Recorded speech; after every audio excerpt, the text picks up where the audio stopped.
ہندوستان میں صوفی اور بھکتی آندولن اور ان کے شعراء بالعموم دو ایسے متوازی دھارے کے طور پر نظر آتے ہیں جو بھلے ضمنی طور پر ایک دوسرے سے کبھی مخاصمت رکھتے ہوں مگر بالعموم سماجی اصلاح کے کاموں کو الگ الگ انداز میں اور ایک دوسرے سے لاتعلق ہو کر کرنے کے لیے پہچان رکھتے ہیں۔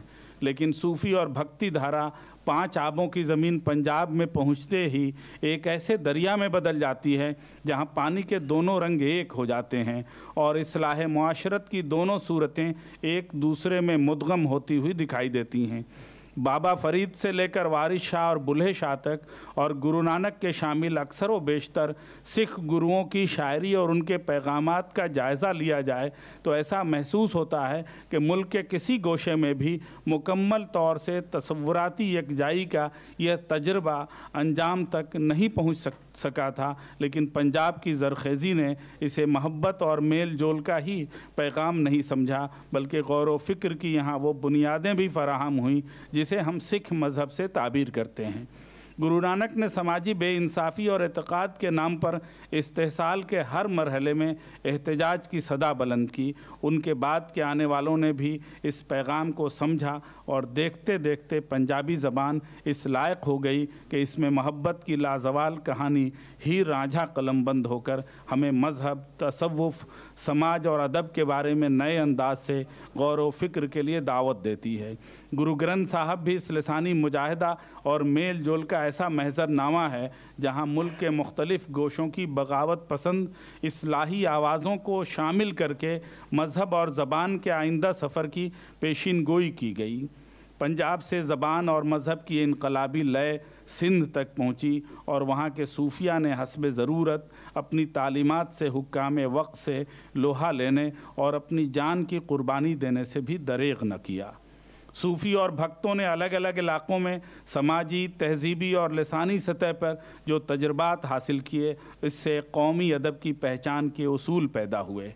عوامی زبانوں اور علاقائی سطح پر پہچانی جانے والی بولیوں کو اعتبار حاصل ہونا تو ایک زندہ حقیقت ہے ہی، لیکن زبانوں کا غیر مذہبی کردار ہونا یا مشترک تہذیبی اور مذہبی ماحول کا ترجمان بن کر ابھرنا، یہ بھی اسی عہد میں صوفی بھکتوں کی مصاحبت میں ممکن ہوا۔ سماجی انصاف اور اشرافیت سے گریز یا حسب ضرورت اشرافیہ تعصبات سے مبارزت کے عناصر بھی زبان کی گھٹی میں اسی عہد میں پڑے جن سے ہم اس عہد کے مزاج کو سمجھنا چاہتے ہیں۔ حقیقت تو یہ ہے کہ صوفیوں اور بھکتوں نے مل جل کر تقریباً 1000 سال میں ہندوستانی معاشرے کو ایک ایسی ٹھوس تربیت عطا کی جس کے نتیجے میں ہماری چھوٹی چھوٹی زبانوں نے مل کر ایک مستقبل پسند نقطہ نظر اور علمی مزاج کو پہچاننے میں کامیابی حاصل کی۔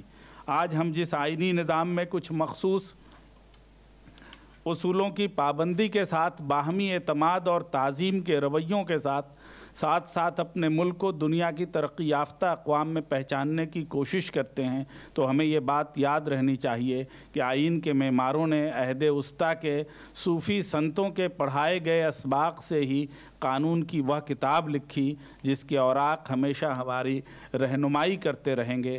ہندوستانی تاریخ کا ہر مورخ صوفی اور بھکت شعراء کا اس اعتبار سے احسان مند ہوتا ہے کیونکہ الگ الگ خانوں میں بٹے اس ملک کا قومی مزاج بادشاہوں اور راجاؤں نے نہیں بنایا تھا، بلکہ محبت اور انقلاب کے شیدائی ہمارے صوفی اور بھکت شعراء نے اسے قائم کیا تھا۔ شکریہ۔ تھے علی جناب پروفیسر صفدر امام قادری صاحب جو صوفیہ اور بھکتی تحریک کے ادبی اثرات پہ اپنی گفتگو کر رہے تھے، اور انہوں نے اپنا مقالہ مکمل پڑھا اور ہم لوگوں نے پورے طور پر پوری مستعدی کے ساتھ سنا۔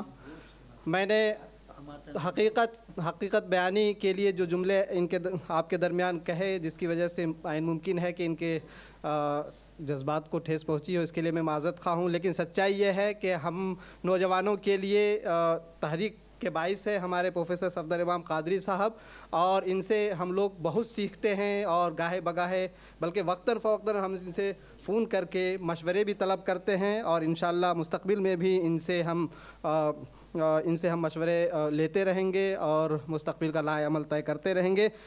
ہمارے درمیان پروفیسر اسلم جمشید پوری صاحب شاید کہ نہیں ہیں، پیپر پڑھ